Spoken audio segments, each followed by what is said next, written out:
Well, hey there, everyone, and welcome. Thank you for joining me on the third day of Squatchmas. Now, tonight we have an email from Tony N., which he himself titled, The Monster in Wildcat Cove. Then we're heading into the hills of West Virginia, where a woman recalls what happened to her and her family on Christmas Eve, 1974. So find yourself a spot around the tree, and let's get settled in for tonight's special journey for Squatchmas. Are you ready? Of course you are. I am too. Let's go.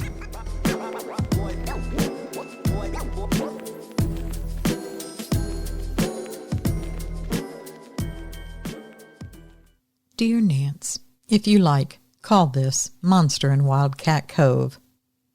I live on the Upper Cumberland in Tennessee. It was about 1973. I was 9 or 10 years old. We had moved into that cove in the fall. There was already cool and cold nights there. The cove got its name, of course, because of wildcats. That cove was several miles square, so to speak. About 10, most likely, maybe more. The exact details are a bit foggy, but I'm 62 now. There was a black panther there, and at night, if you were outside, it screamed like a woman being tortured. But there was another scream, too similar. It was even louder and almost as high-pitched. One night in that old, cold farmhouse we lived in, we were in the living room by a warm fireplace. My mom, Dad, and my brother, along with a cousin, were watching TV. It was getting late, and we heard very loud thuds, like heavy thunder. You could feel the house shake. Our little white pup that was outside was yelling. All of us ran into the kitchen to look out the door window. It was out there, growling the deepest growl we've ever heard. Our pup squeezed in behind a chest freezer. The growl was so deep, it rattled the glass in the door. There were 4 panes of glass. Dad flipped on the porch light. The monster turned, bent down, and stared right at us. The red eyes glowed, and it growled at us. It was mad. There was nothing between us except an old wooden door and 4 panes of glass. We had interrupted its trying to get to our pup. It stared just a few seconds. But that stare, my brother and I remember that look still to this day. It walked off that porch. Boom, boom. 1 step off, 4 steps down, and then it boomed on the ground. And when it looked at us through the window, it was stooped over, at least 4 feet wide, and at least 8 feet tall. It left us all shook up. I didn't even know what a Bigfoot was. My brother, 3 years younger than I, not even scared. Now when I think about it, I wasn't either. Just a monster to us. Next morning there were a few footprints, about 18 inches long, 6 inches wide. That's the best I remember. After that night, if my brother and I, when we went out to play, we had to stay in the yard. Living out in the country, we got to roam around, but never far. So between the panther killing calves of a farmer and the monster too, Mom watched us close. Well, with the screaming from both, and hearing whoops too, sometime about 2 months after that night, we moved a few miles away. No screams, whoops, or yells there. But that area, it was remote, as so many coves and mountains on the Cumberland Plateau are, and they are still around. Mom and Dad are gone, but that was my brother's and mine or Mom and Dad's first encounter. Thank you, signed, Tony N. Dear Nance and Sasquatch, I have a Christmas Eve memory for you. Maybe you can use it for Squatchmas, if you think it won't ruin people's Christmas. Every Christmas Eve, I stop and I think about Christmas Eve, 1974. Back then, we always went to my Uncle Teddy's house on Christmas Eve. It used to be my dad's parents' place, but they had already passed on. I never knew them. After they were gone, the land and the house went to Uncle Teddy, who was the oldest. But to all of the family, it was still the home place. It's where they wanted to gather on big events. For some perspective, my dad was the youngest of 8 surviving children. I am told that my grandmother had 11 pregnancies, but only 8 survived. Such were the times back then. Between my dad and Uncle Teddy, who was the oldest, as I said, there was a 17-year gap. So they were more like father and son sometimes. So 8 siblings, their spouses, and all their children all barreled into Uncle Teddy's on Christmas Eve. Sometimes not everybody made it, but enough made it every year that those Christmas Eve gatherings are still to this day, and I'm 57 now, they are still the most incredible Christmases I have ever known in my life. They were the old-fashioned kind, full of family and laughter, and less about presents and commercial things. Today, my Christmases are quiet and mostly solitary.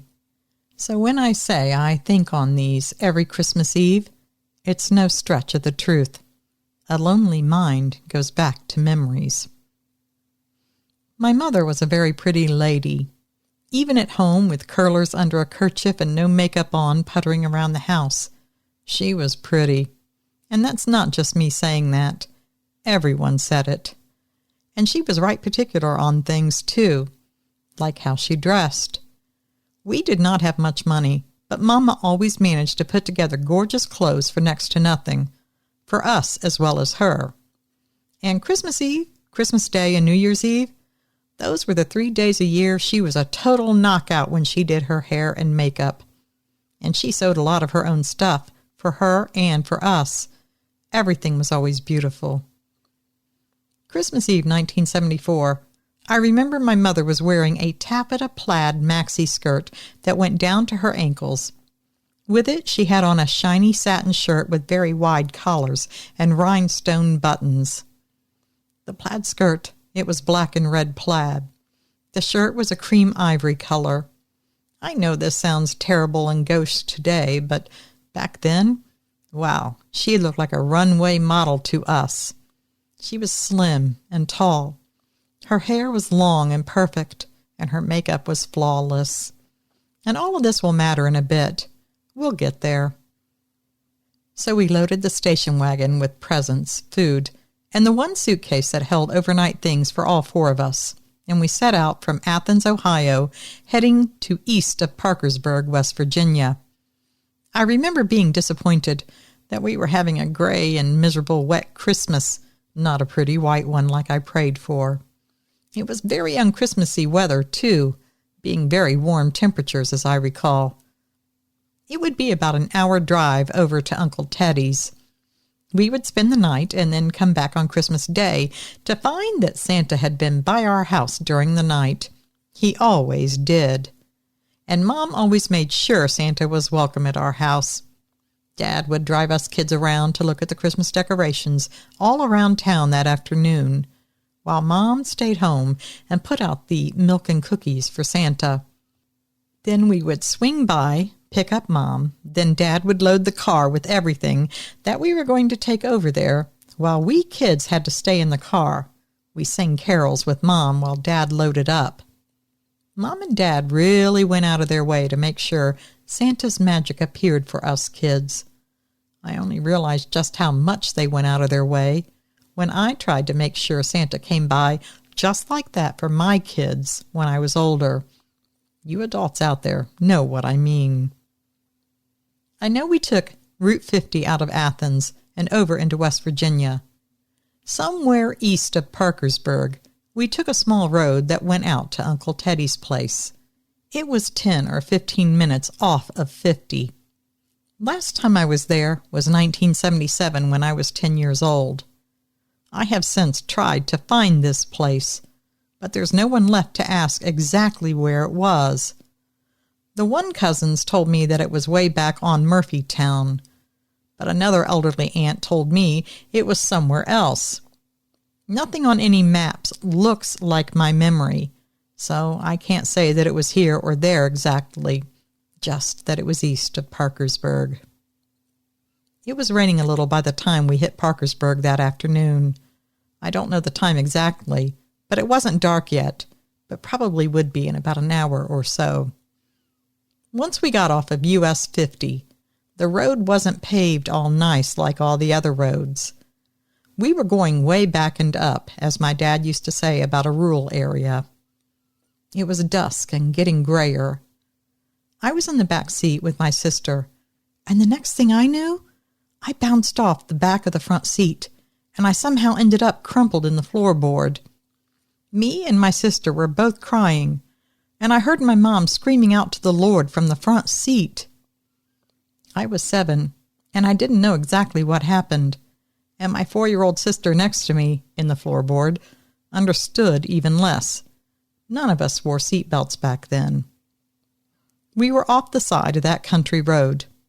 The back end of our 1970 Chevelle station wagon was in the ditch, and the front of the car was lightly lifted up over the shoulder of the road. We had spun out and slid around when Dad hit the brakes to avoid several deer that ran right in front of us. I remember him later saying all he could think of were those antlers and hooves coming straight through the window and hitting Mama, who was a couple months pregnant, but we kids didn't know it that night. They had lost another baby between me and my sister Dawn, so they had a superstition they weren't going to tell anyone until she was a certain number of months along. Anyway, my dad reacted the best he could in an old rear-wheel drive station wagon that had no anti-lock brakes, and none of us were wearing seat belts. I don't even know if that old wagon had seat belts in it, to be honest. After making sure we were all okay, Dad assessed the situation. Desperately, he tried to get us out of that ditch, but it was nothing but mud, and we spun out again and again. The biggest casualty seemed to be Mom's big pan of homemade au gratin potatoes and a crock pot full of cocktail meatballs. They were all over the back of the wagon. Dad tried everything to get us out of that ditch, but the reality was it was desperately muddy, and it was quickly getting dark. He had 2 children and a pregnant wife with him, in heels, so none of us were up to a nighttime jog on a country road for about 2 miles to get to Uncle Teddy's house. Dad sized up the situation and told us all to stay in the wagon, lock the doors, and he would go up to Uncle Teddy's. He'd get the tractor if he could to pull us out. It was getting full-on dark, and I remember crying desperately because I didn't want my daddy to go. I was still scared and still shook up from the car sliding into the ditch. I remember he looked at me through the window and he said, "You be a good girl, Jenny. You be brave for your mama and your sister, will you?" I nodded and I said I would. And I really did try to be. We watched Dad disappear down the dark road, and Mama said, "Hey, let's sing us some songs." So we started singing Christmas carols, and that did take our mind off of being so scared for just a little while. My mama was not only a pretty lady, she sang like the sweetest songbird you've ever heard. Her singing was clear, high-toned and sweet. It was like ringing crystal bells. So I noticed when her singing faltered right in the middle of Up on the Housetop. Me and Dawn, my little sister, we probably sang a whole nother sentence, and then we stopped because Mama had stopped. Suddenly, Mama told us to get down on the floor of the back seat. Her voice sounded like someone else that I didn't know. I had never heard her fearful and at the same time barking at us, giving directions. I reflexively asked why, and in that same scary tone, she told me to just do it.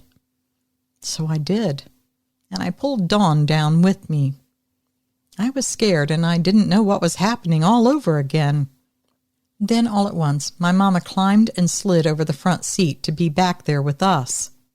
I told you my mama was real particular about things, and it was a different age back then. One of those things she was really particular about is that ladies in skirts or dresses of whatever length never climbed over things, ever. She had scolded me enough when I was wearing skirts or dresses to always be mindful. So I wondered when she did that. When she got over that seat, she almost laid right on top of us. She hurriedly told us to be quiet, and she kept telling Dawn especially to be quiet, who was crying quite loudly now. She was scared twice in about 15 minutes, and at 4 years old, she didn't process well.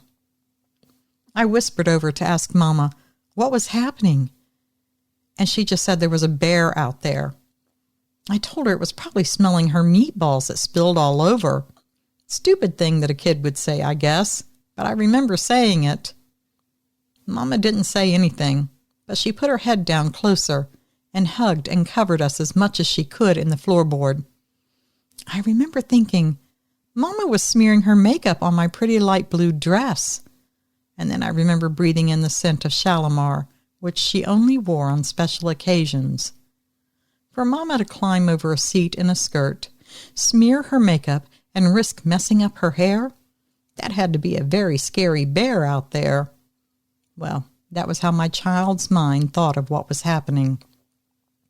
Then suddenly, something bumped the wagon, and Mama almost half screamed. I felt like she was smothering me, and I couldn't breathe. And she might have been doing that in her panic and fright. But I fought to get my nose free from her shoulder, no matter how nice the perfume was. And as I did, I saw something moving outside the wagon's window. It was almost dark outside, but not too dark to see. I saw something come closer to the window, and I saw big eyes looking in the window right at me. The face I could see was flat and wide. I could just make out lips and nose and eyes. The head shape wasn't very clear. It faded off into the darkness. It was looking at me in a strange, flat stare. It scared me to death when I saw it. It reminded me of when they once took me to the zoo one summer, and there was a lion on the other side of a cage railing. It couldn't get to me, but it stood right there, right across from me, and it stared at me, and it sniffed the air through the bars. Mama got scared, and she pulled me away. She said she didn't like the way it was looking at me, and the way it sniffed the air and started licking its lips like it was going to eat me. Now that's the same kind of deadpan stare I saw outside the window. It was a stare of, I might eat you. Like it was deciding the best way to open up the big metal can full of human snacks inside. Suddenly the face disappeared, and it was all darkness. Then the wagon bounced a few more times. It felt like something was pushing down on it from the top. Then there were a few minutes of silence, and I saw something walk by the window again. I saw a hand on our window. Then I saw the hand and the face on the big window behind our window, the wagon part of the windows. Then, all of a sudden, that back side window burst open right into the wagon side. This was the window behind the row seat we were in, to make it clear. By now, Mom, Dawn, and me were screaming. Suddenly there was a hairy arm coming through that window, blindly reaching around. I remember my mother crushing me as she pushed us down on the floorboards. She tried to both protect us and stay out of the reach of that arm at the same time. The thing that saved us was, no matter how it tried, it couldn't position itself to bend its arm through the window and over the back seat and down to reach us in the middle row floorboard. If it broke the glass of the row seat right next to us, it could have got us. I don't think it realized that. Instead, it took whatever was in reach. Presents, the baking pan, the crock pot with half the meatballs still in it. Whatever it could grab, it ripped out at the back of the wagon. Mama told us to stay down. Then suddenly she was gone. I felt her lifting away from us. She was then half over the front seat, and she began to blow the horn non-stop. The arm suddenly left the back of the wagon. Another second later, the front windshield was being smashed, and my mother was now scrambling back on top of us away from it. Again, it tried to reach through to get to us. Why it didn't try the side windows, I don't understand. but thank the Lord it didn't. If it had, I don't think I'd be here to tell you about it. That thing was out there and it was mad. It bounced and bumped the wagon. It was trying desperately to get to the little human snacks inside. Then in the darkness, we heard the sweetest sound I think I've ever heard. It was the unmistakable rumble of an engine coming down the road. Then there were headlights. We were still down in the back seat when we heard the horn of the car. There were tires slamming to a stop. There were men yelling and car doors opening and slamming.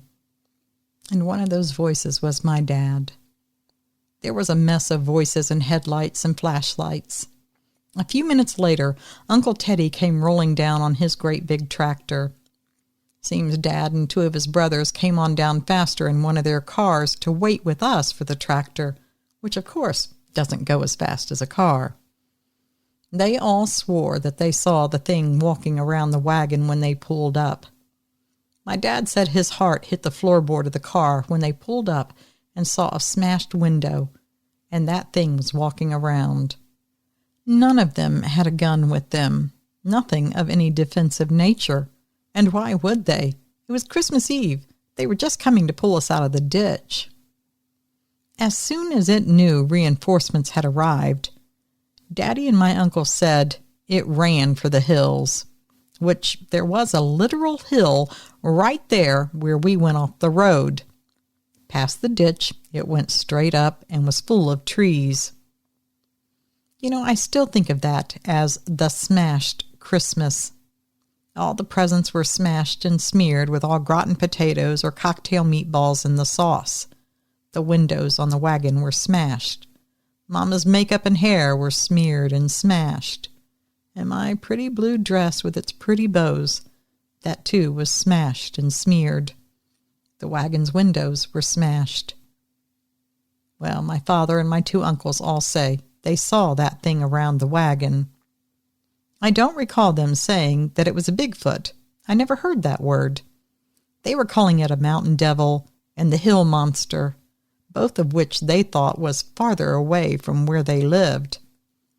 Now, a long time later, mostly after all of them were long gone, I was older, and I was able to match up what smashed our wagon that night with what people call a Bigfoot.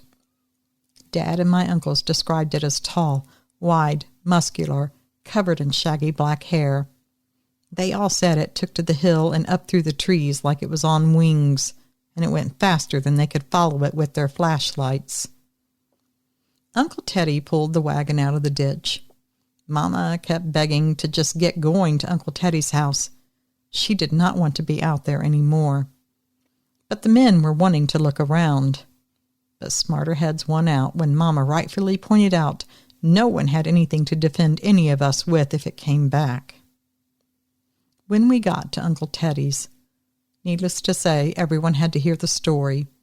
Half believed, and the other half, well, they didn't know what to believe.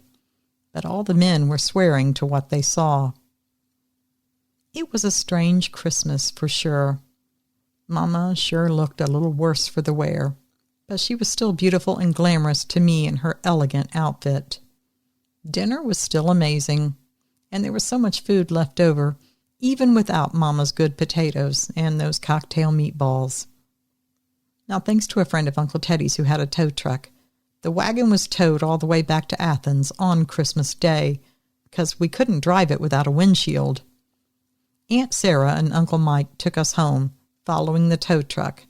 Then from there, they returned home to West Virginia. Now, coming home to find all the things Santa left us, well, that did help to shake the lingering trauma from the day before.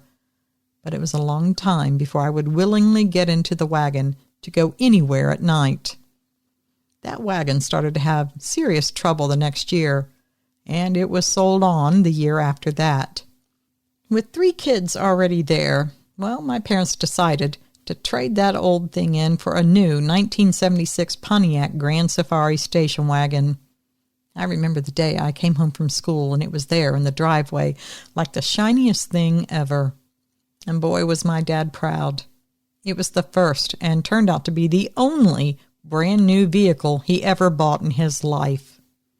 And we did turn out to need the bigger wagon, and they knew it when they bought it. But again, they didn't tell us for quite a few months.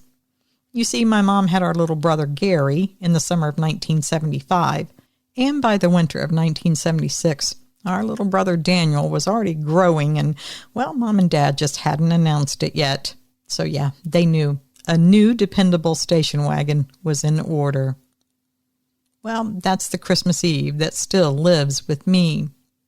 You know, to this day, I refuse to drive a station wagon or even ride in one. I know it's a ridiculous association, but I can't drop it.